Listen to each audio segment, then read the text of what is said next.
ಈ plastic surgery ಪಾಶ್ಚಾತ್ಯ ದೇಶದಿಂದ ಬಂದಿದ್ದಲ್ಲ. ಇದನ್ನ ಕಂಡು ಹಿಡಿದು ಮೊಟ್ಟ ಮೊದಲ ಪ್ಲಾಸ್ಟಿಕ್ ಸರ್ಜರಿಯನ್ನ ಮಾಡಿ ತೋರಿಸಿದವರು ಒಬ್ಬ ಭಾರತೀಯ ಋಷಿ ಅನ್ನುವಂಥ ವಿಷಯ ನಿಮಗೆ ಗೊತ್ತಿತ್ತಾ? ಹೌದು, ನೀವು ಸರಿಯಾಗಿ ಕೇಳಿಸ್ಕೊಂಡಿದ್ದೀರಾ.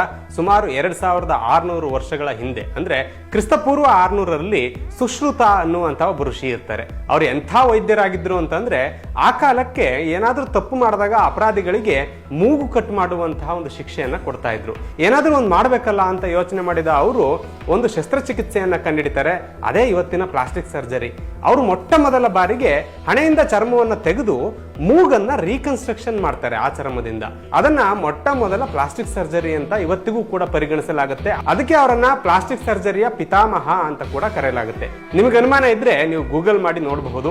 ಇವರು ಬರೆದಂತಹ ಸುಶ್ರುತ ಸಂಹಿತೆ ಏನಿದೆ, ಅದರಲ್ಲಿ ಸುಮಾರು 300 ರೀತಿಯ ಬೇರೆ ಬೇರೆ ಶಸ್ತ್ರಚಿಕಿತ್ಸೆಗಳ ವಿಧಾನಗಳನ್ನ ಹೇಳಿದ್ದಾರೆ. ಜೊತೆಗೆ 120ಕ್ಕೂ ಹೆಚ್ಚು ಇನ್ಸ್ಟ್ರೂಮೆಂಟ್ಗಳು, ಅಂದ್ರೆ ಆಪರೇಷನ್ ಮಾಡುವಂತಹ ಸಲಕರಣೆಗಳ ಕುರಿತು ತುಂಬಾ ದೀರ್ಘವಾದಂತಹ ವಿವರಣೆಯನ್ನ ಬರೆದಿದ್ದಾರೆ. ಹೀಗಾಗಿ ಇವರನ್ನ ಪ್ಲಾಸ್ಟಿಕ್ ಸರ್ಜರಿಯ ಪಿತಾಮಹ ಅಥವಾ ಸರ್ಜರಿಯ ಪಿತಾಮಹ ಅಂತಾನೂ ಕೂಡ ಕೆಲವರು ಕರೀತಾರೆ.